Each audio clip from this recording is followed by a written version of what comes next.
L'actualité africaine comme vous ne l'avez jamais vue. Des analyses percutantes et des reportages exclusifs. N'oubliez pas de vous abonner pour ne rien manquer. Mesdames et messieurs, les représentants des chefs d'État, Mesdames les Premières Dames, Mesdames et Messieurs les anciens chefs d'État, Monsieur le Président du Sénat, Monsieur le Président de l'Assemblée nationale, Monsieur le Premier ministre, chef du gouvernement, Mesdames et Messieurs les membres du gouvernement, Monsieur le Président de la Cour constitutionnelle, Mesdames et Messieurs les membres de la Cour constitutionnelle, Mesdames et Messieurs les présidents des institutions constitutionnelles, Mesdames et Messieurs les secrétaires exécutifs de conseils consultatifs, Mesdames et Messieurs les représentants des organisations et institutions internationales, Mesdames et Messieurs les parlementaires, Mesdames et Messieurs les ambassadeurs et chefs de mission diplomatiques, distingués invités, Mesdames, Messieurs, avec la tenue réussie dans la paix des cœurs et la tranquillité des esprits, la transparence du scrutin présidentiel du dimanche 15 mars 2026, la République du Congo, notre cher beau pays, vient de doter ses annales politiques d'une nouvelle page rédigée à l'encre indélébile d'une grande responsabilité historique. Conforme à notre agenda démocratique, cette élection a mobilisé l'ensemble de la population à toutes les phases de sa préparation et de son déroulement, ce qui a permis un taux de participation de 94,65%. Le peuple m'a renouvelé sa confiance avec 94,90% des suffrages exprimés. Nous nous retrouvons donc aujourd'hui pour magnifier à travers la présente cérémonie d'investiture la grande sagesse de notre peuple dans l'exercice de la démocratie. Mais auparavant, je voudrais formuler mes sincères remerciements aux chefs d'État et de gouvernement qui, en dépit des contraintes de calendrier, ont accepté de rehausser par leur présence la solennité de cet important événement en effectuant le déplacement de Brazzaville. Vous témoignez une fois de plus de la force des liens de fraternité qui nous unissent personnellement, ainsi que la vitalité de l'amitié et de la solidarité qui fondent l'étroite proximité de nos peuples. J'exprime les mêmes sentiments de profonde gratitude aux délégations et personnalités venues pour partager avec nous ces instants. Je formule toute ma reconnaissance aux filles et aux fils du Congo qui, dans une ferveur inédite et par une participation massive au scrutin du 15 mars dernier, ont accompli leur devoir civique en toute responsabilité, en portant leur suffrage sur mon projet de société. Les Congolaises et les Congolais ont fait le choix de l'expérience, de la responsabilité, de la stabilité et de la continuité. Le peuple m'a donc accordé à nouveau sa confiance. Pour faire confiance, il faut d'abord croire. Le peuple croit en mon projet, l'accélération de la marche vers le développement. C'est par ailleurs avec beaucoup d'émotion, teintée d'une grande humilité, que j'apprécie ce nouvel appel du devoir. C'est tout le sens de mon serment de ce jour. Dès lors, je m'engage à ne ménager aucun effort dans la prise en main et la gestion des principaux défis du développement de notre pays. Porter la foi et l'espérance du peuple est une lourde responsabilité devant ma conscience, devant l'histoire.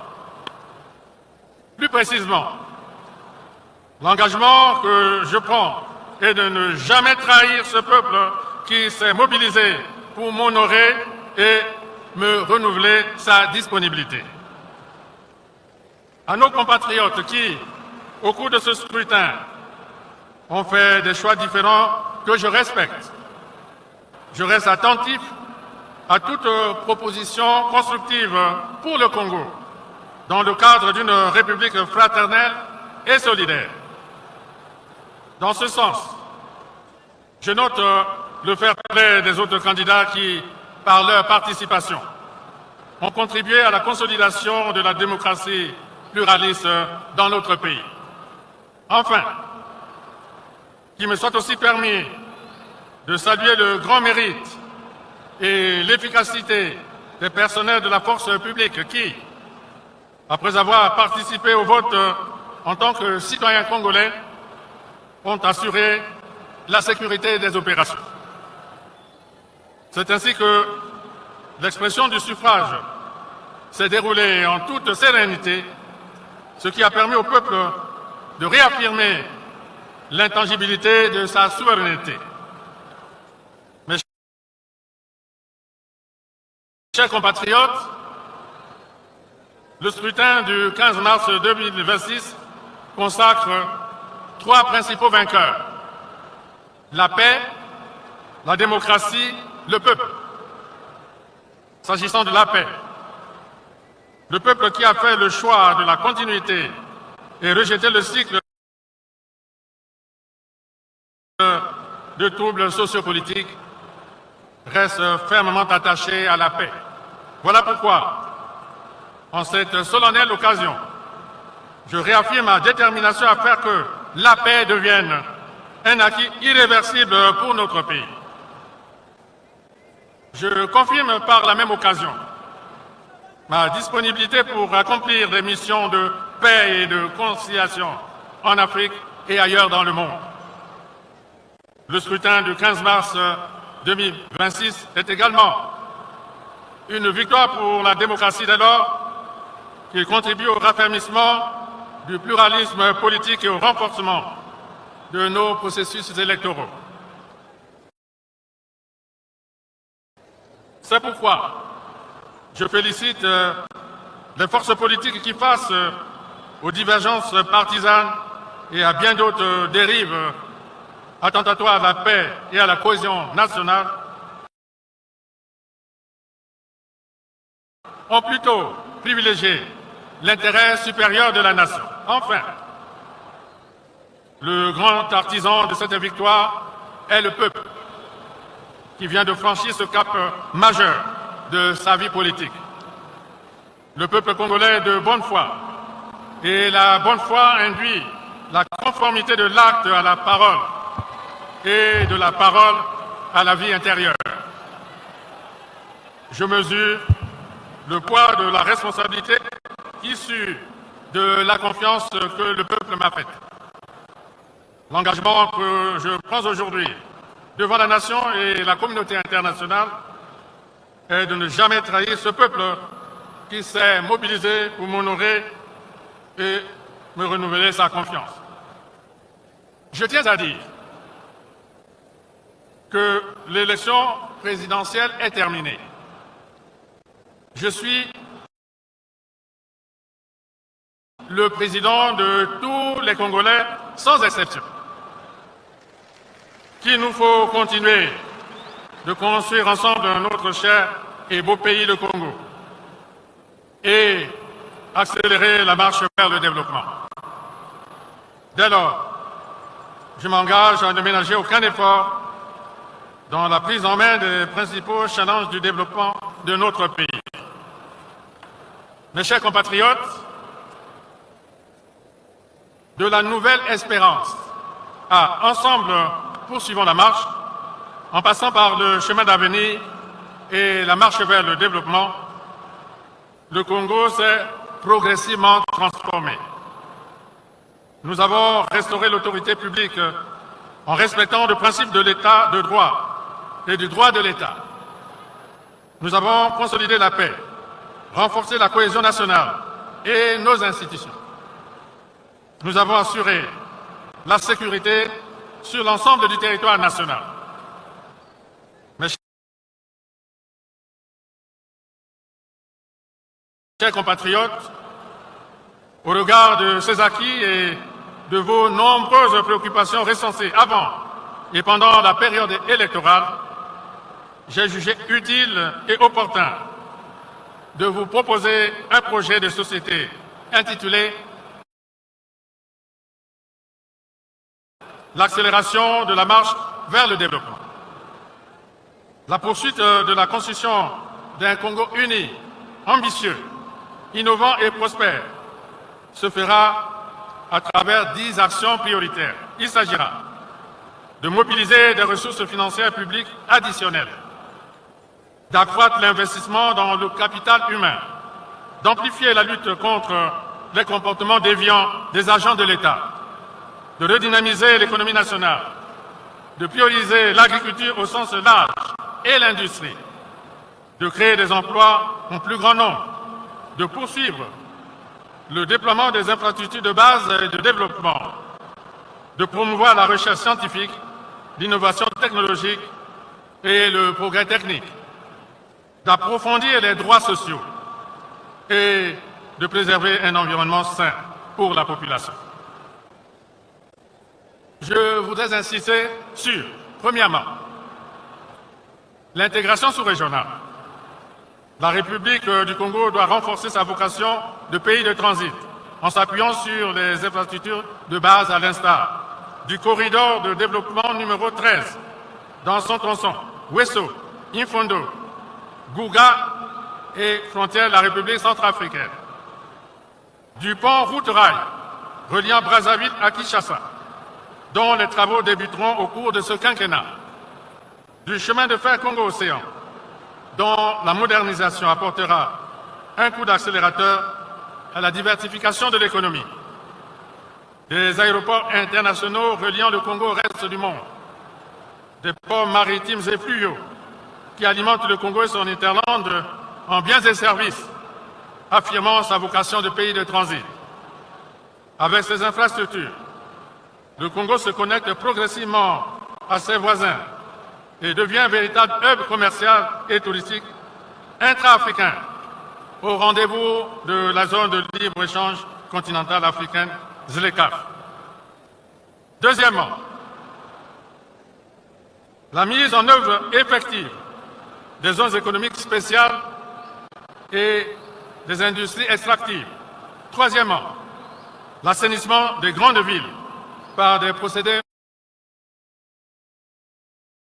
modernes. Quatrièmement, l'exploitation minière, réglementée par un nouveau code minier qui ne manquera pas de favoriser la création de nouvelles villes aux abords des zones industrielles. Cinquièmement, la modernisation du transport urbain pour faciliter la mobilité dans les villes de Brazzaville et de Pointe-Noire.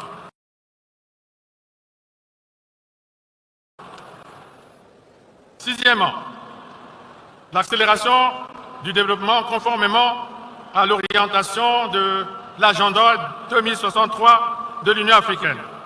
Dans le secteur de l'électricité notamment, ce mandat sera mis à profit pour atteindre les objectifs de la mission 300 qui vise à donner l'électricité à 300 millions d'Africains d'ici 2030.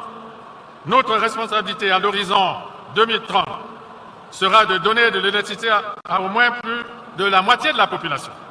Cet objectif est soutenu par le Pacte national énergétique de la République du Congo, dont les 5 piliers projettent l'ambition du Congo de la prospection à la production de l'énergie. Septièmement, la desserte en eau potable par système de captage d'eau souterraine des zones non desservies. Huitièmement, l'arrimage des universités existantes et naissantes à la recherche scientifique. aux technologies nouvelles et à l'intelligence artificielle. Neuvièmement, la création accélérée d'opportunités d'emploi au profit des jeunes et des femmes dans le secteur de l'agriculture au sens large. La grande foire agricole du Congo, tenue du 5 au 15 février 2026 à Bambou-Mingali, a imprimé le rythme de l'accélération de la production agro-pastorale. Les zones agricoles protégées renforcent déjà cet élan de mise en valeur des potentialités de chaque département, au moment où la passion pour les activités agro-pastorales est perceptible. Dixièmement, l'accélération de la mise en valeur du tourisme dans toutes ses composantes, avec notamment un point d'honneur sur l'écotourisme, dont le fer de lance est tenu par les parcs nationaux de Dzala-Kokwa, dans le département de la Cuvette-Ouest, Nouabalendoki, dans les départements de la Sanga et la Likwala, et de Konkwati, dans le département du Kwilu.